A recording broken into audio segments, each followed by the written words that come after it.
go. Hey, what's up, everybody? Welcome to another episode of Uncensored Perception. Today we have Morgan Danielle on the show. Hi, Morgan. Hi, Will. Hi, And Mitchell. How are you guys? yeah, and Doing good. also obviously Mitchell Madak here. We are going to talk with Morgan Danielle, who is a life coach.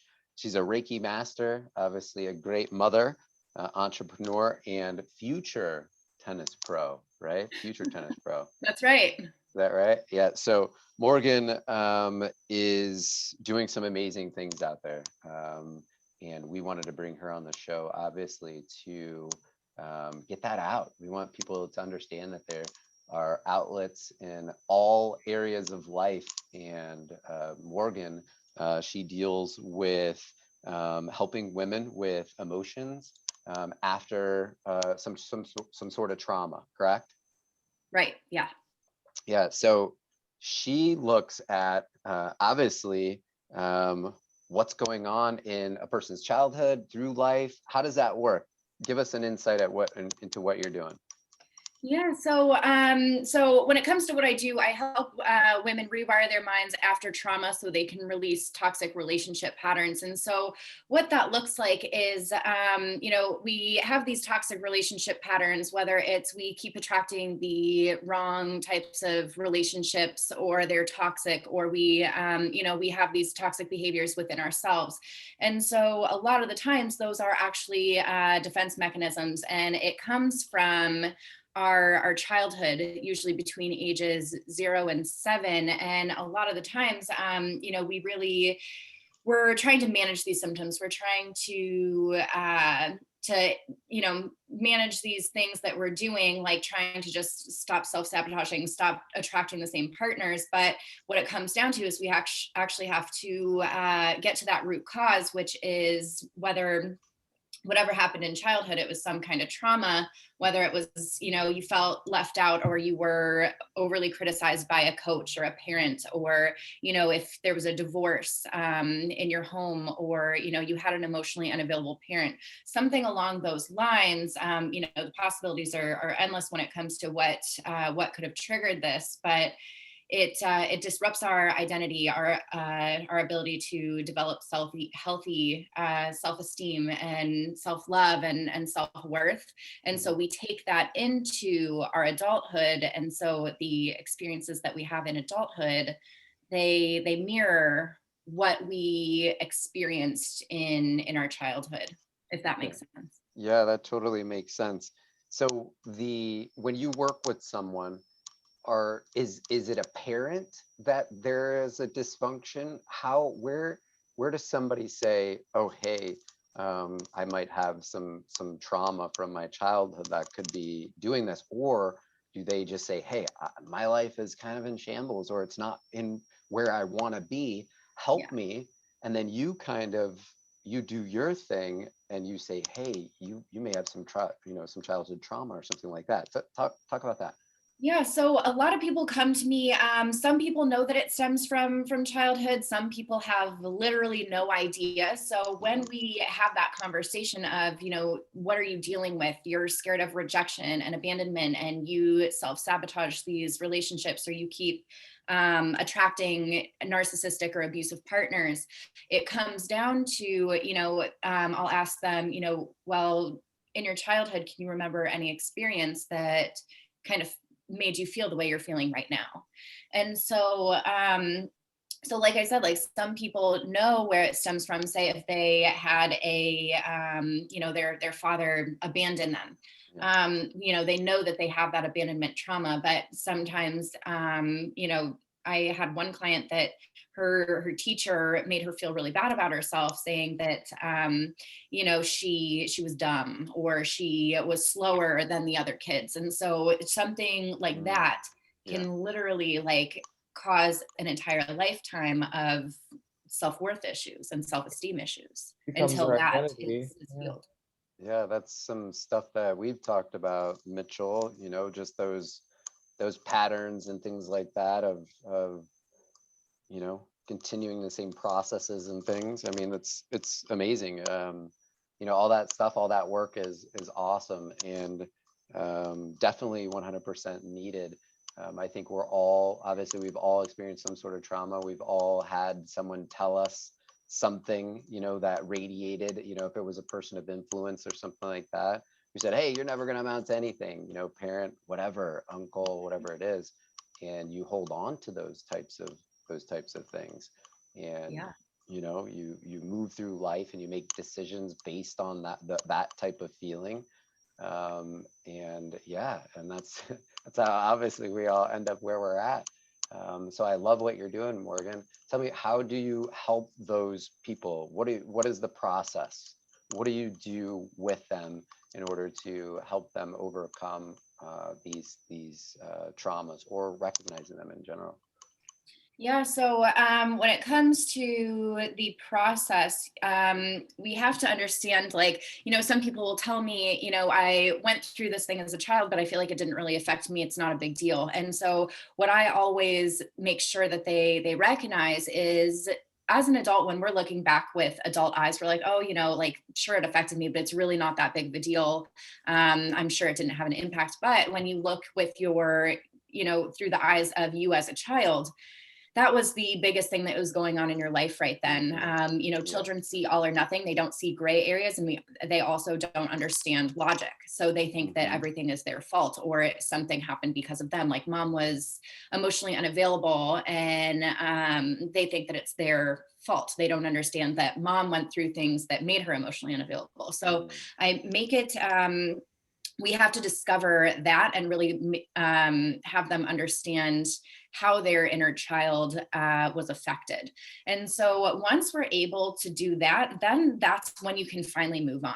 You can't really move on to healthy relationships or a healthy identity or self-esteem or self-worth if you still have this wound lingering in the background. And so once we're able to heal that, that's when we're able to really create a new foundation for new thoughts, feelings, and behaviors, because we're not acting on those core wounds. Those are being healed. And so we can actually create, I like to say, like, create kind of a new personality. When I was going through this work, if you would have met me 5 years ago, like, you wouldn't even recognize me, because I literally created like a new person. Like, the things that I would do or think or say 5 years ago is not any of what I would do, say, or think now.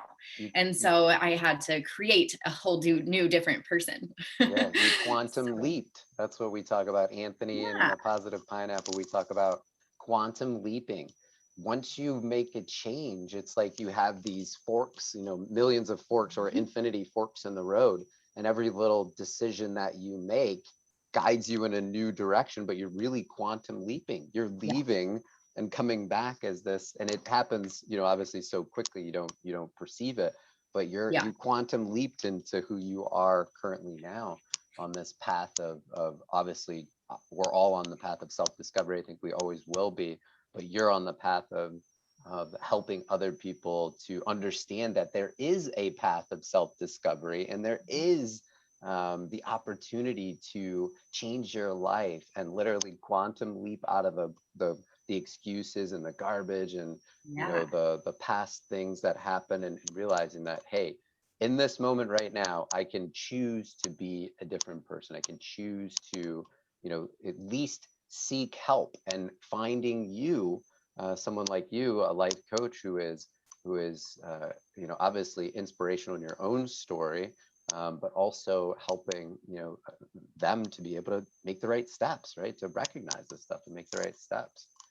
Yeah. And I love that you said, like, you get to choose. A lot of people forget, like, I, years ago, I didn't realize that I got to choose how I felt or what I let affect me, or, anything like that. I always felt like I was kind of like a victim to my circumstances. And so when you kind of remind people, or, let them in on that secret, that they get to decide what their life turns out to be, what they get to think and feel, and who they spend time with, that's all a choice. And it's all about breaking those old patterns so that you can make those decisions that get you to the outcome that you actually do want. Yeah. there's this awesome book my son and we read. It's called The Power to Choose. Okay, so we have two of these books, and the books start out with here's a scenario, and then at the end of the scenario you get two options. You can either go one direction or you can go the other direction. So the book will lead you where you want to go, so to speak. So you can take the right route, so to speak, right? No speed bumps. You end the book pretty quickly, and it's a great, wonderful ending. Or you can make the wrong decisions or wrong choices and lead you down to timeout or whatever it is. You know what I mean? So instilling that at a young age, I think every child and every human should, or even an adult, must read a book that teaches them that, hey, you have the right, you have the ability, you are an autonomous being. You have the capability of saying, hey, this is not what I signed up for, or accepting where you are and saying, hey, I can choose a different path. I can go a different direction, and that's what I love about what you're doing. And, I see you all over Facebook, and when you first started this, though, it was so wild because there wasn't much engagement on Facebook when you first started, and the momentum that you have created and the energy around yourself that you created is freaking awesome. All right. So I want to give you some accolades in that, because you are touching lives. And I see these friends that we both have, and I see them, commenting on your stuff, and obviously taking part in the healing that you're providing. And it's amazing. It's super amazing. So I'm happy that once I kind of found my thing, like what I was supposed to be speaking on, because I have changed, my profession twice. Like I used to be an emotional and disordered eating health coach, and that was only like one small part of it. And then once I decided to like get really vulnerable with my purpose, then like everything just fell into place. Mm-hmm. Yeah, and you're crushing it. You're doing great things, and you're helping a lot of people, and that's what's so fantastic about it. You're doing some great things. Talk about, I know, Mitchell, you brought up shadow work. You brought up shadow work, right? Morgan, I know we had talked about that a few months, or you had posted something maybe about shadow work, or we had spoke. I can't remember what it was. But let's talk about shadow work and how that helps a person who is going through that trauma type stuff. How can that help them to move forward? So it's awareness is key. A lot of the times, like those shadows, we don't even know they exist. And so it's the behavior or the feelings behind the behavior. And so when say like somebody is pushing someone away in a relationship, and they're doing things to get a reaction from their partner, and they ruin all their relationships that way, we have to understand the feelings behind that behavior. And so the feelings would usually be rejection or abandonment. They fear getting rejected or abandoned, so they sabotage in order to keep themselves safe. And so when you're able to see like, okay, well, where is that coming from? It came from when my parents didn't pay attention to me when I was a child, and they worked too much. And so I felt really rejected, and I wasn't allowed to express myself. And so blah, blah, blah, blah, blah.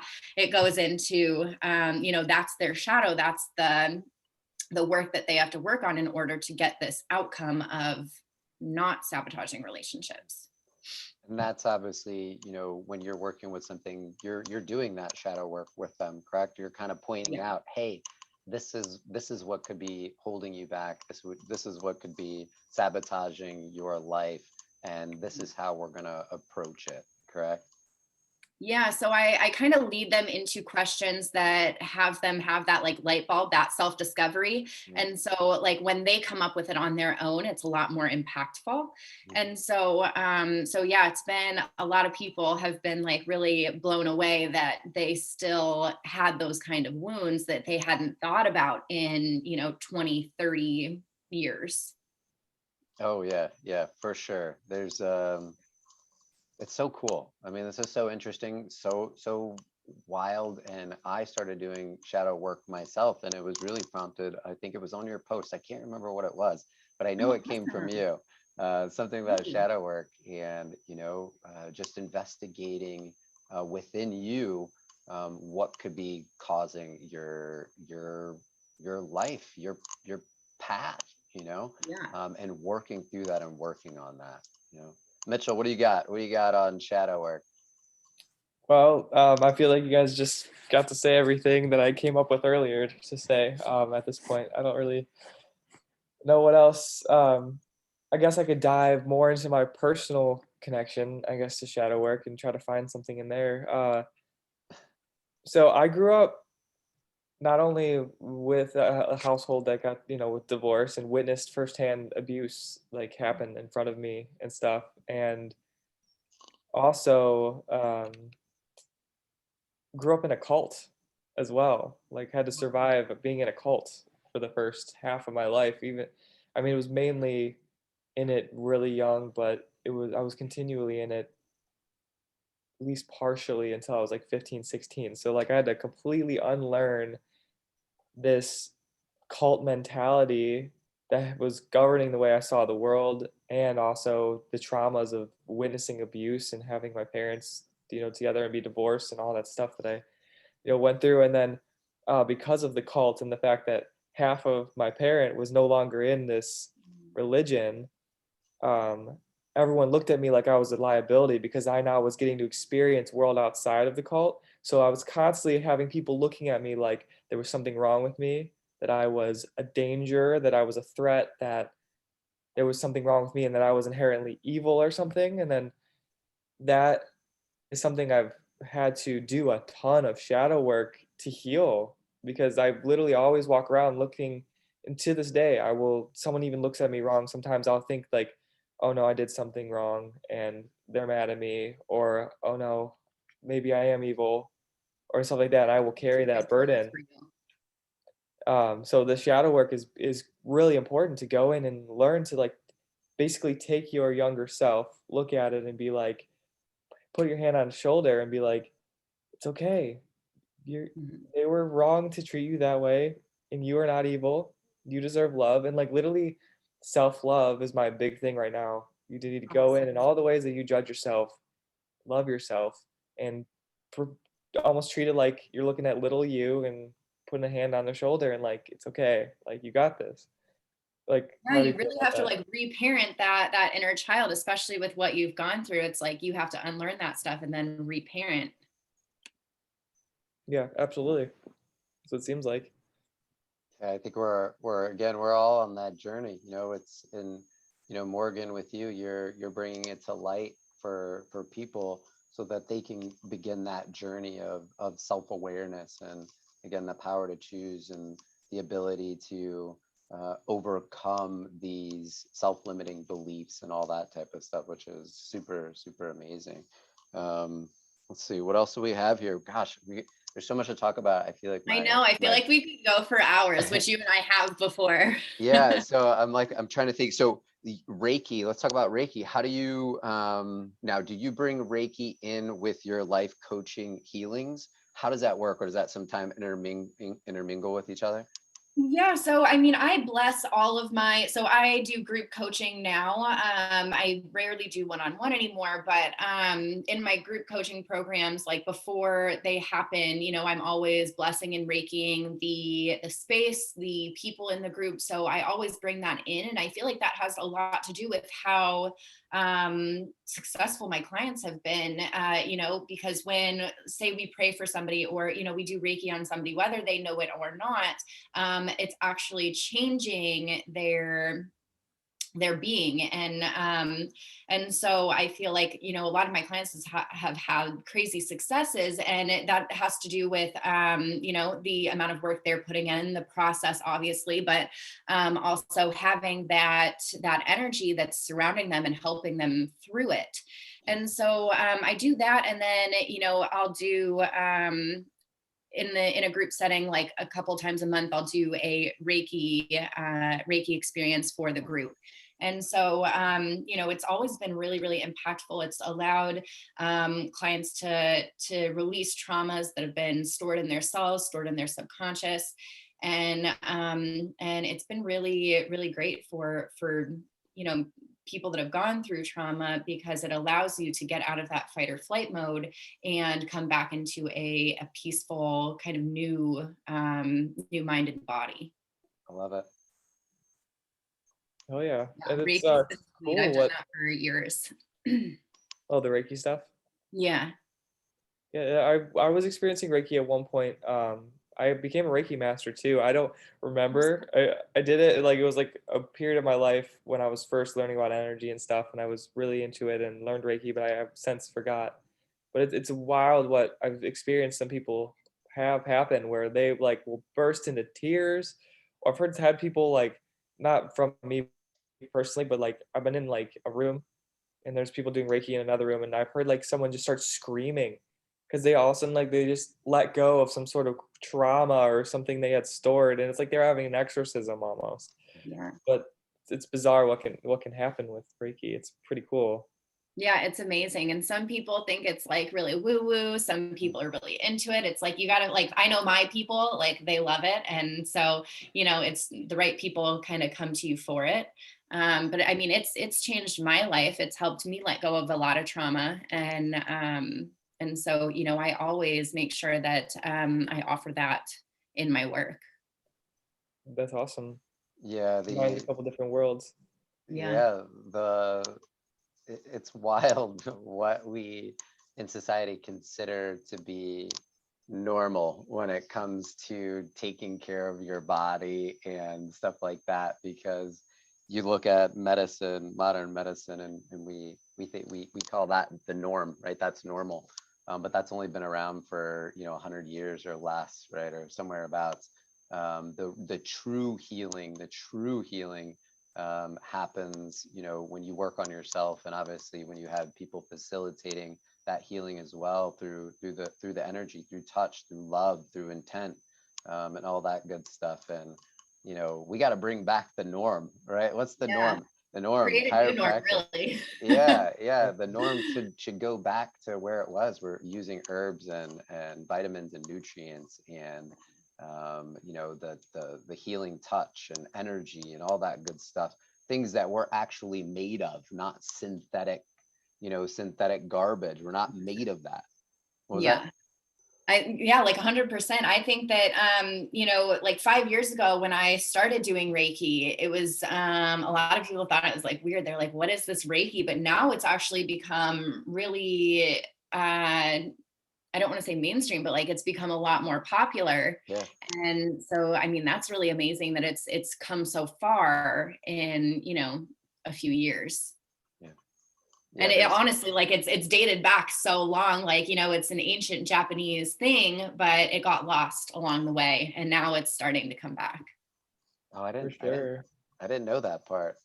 Yeah. I didn't know that was an ancient Japanese thing. That's pretty cool. That's Yeah. interesting. Very interesting. Yeah.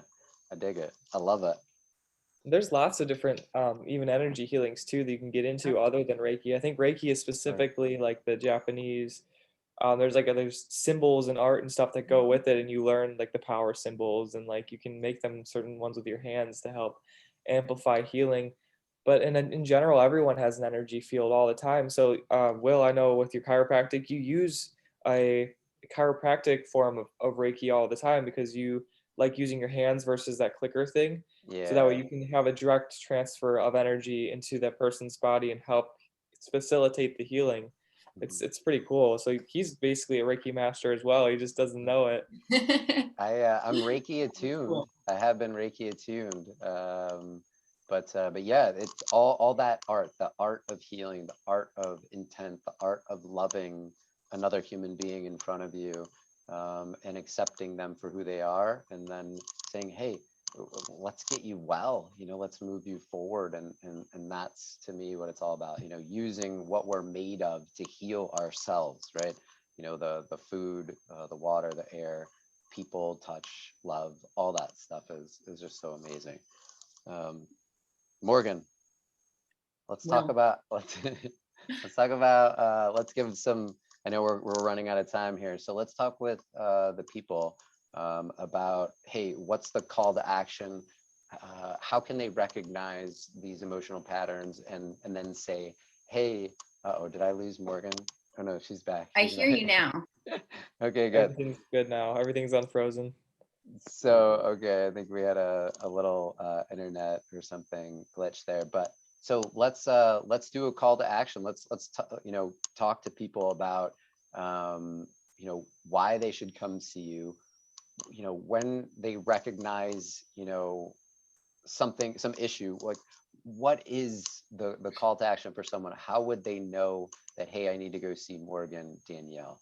What could you say to people to say, hey, come see me, because just want to let everybody know Morgan is an amazing human being. She's overcome a lot of stuff in her life, okay, and that's what's led her to this road. So she's not just some young woman, just out there doing her thing. She's gone through this stuff. She's worked through this stuff. She's paid, what was that one course you did? You said $30,000 or something like that? Yeah, I mean, for all the investing and my healing that I've done, I mean, it's been over 50 at this point. Yeah. So you're investing in your health. You're doing the right things. You're working to overcome the barriers and doing your shadow work and moving forward, and you're learning these things, and now you're going back to teach, right? You're going back, you're reaching out a hand to those who may have been struggling with the same things you have, and you're helping to lift them up. And in that process, obviously, which our goal is with Uncensored Perception, is to raise the consciousness, right? We're here to help other people move forward. That way we can move forward and collectively become heaven on earth, so to speak, right? So yeah, exactly. And we have this mission that like we have to fulfill. I feel like all pain has purpose, and if we've gone through things and we've figured out our way through, then we have to share it. It's like our obligation. yeah. So how would people find you? What do Sure. they So people can find me on Instagram. My Instagram is _well_with_it. And then Facebook, my name is Morgan Danielle. I have a Facebook group that's really great. I do a lot of free trainings in there, a lot of good info. So that is called Break the Cycle. Okay. And what was that? What's the Instagram one again? Like TO_well_with_it.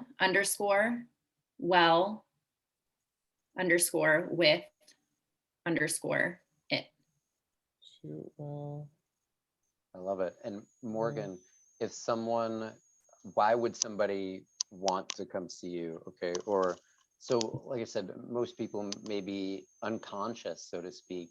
Yep, that's me.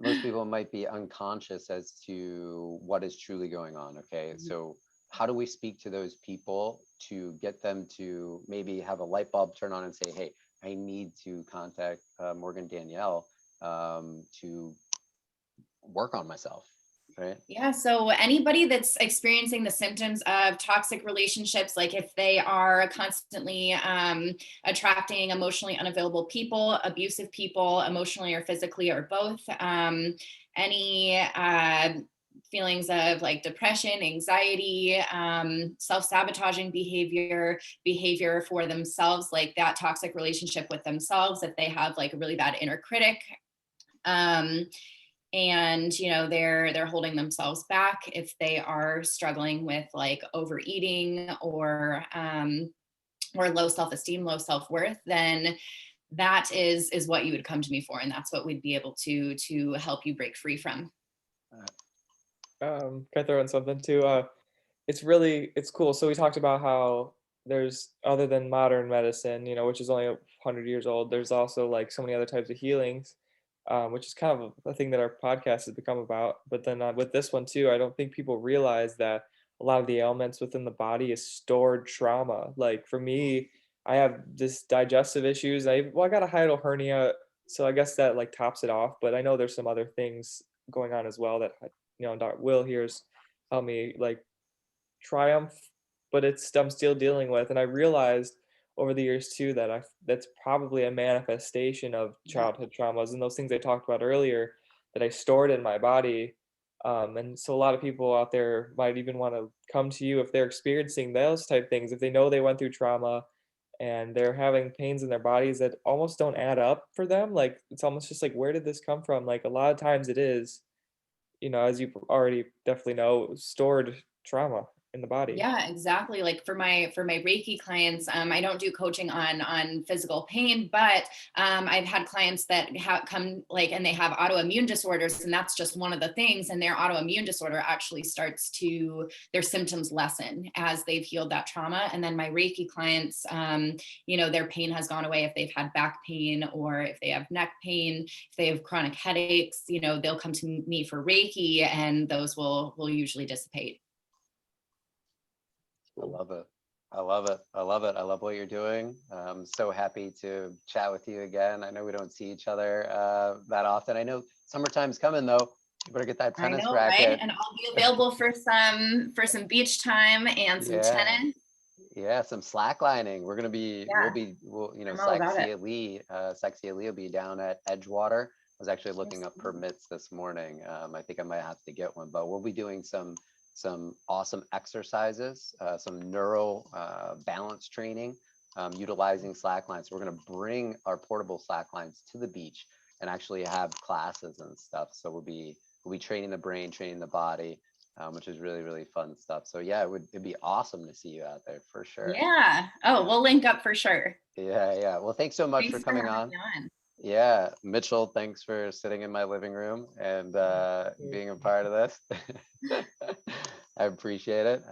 Yeah, Morgan, we'll talk again. I love doing follow-up stuff, so we'll figure something out. We'll talk soon. Sounds good. Bye, guys. All right, we'll see you. Take care.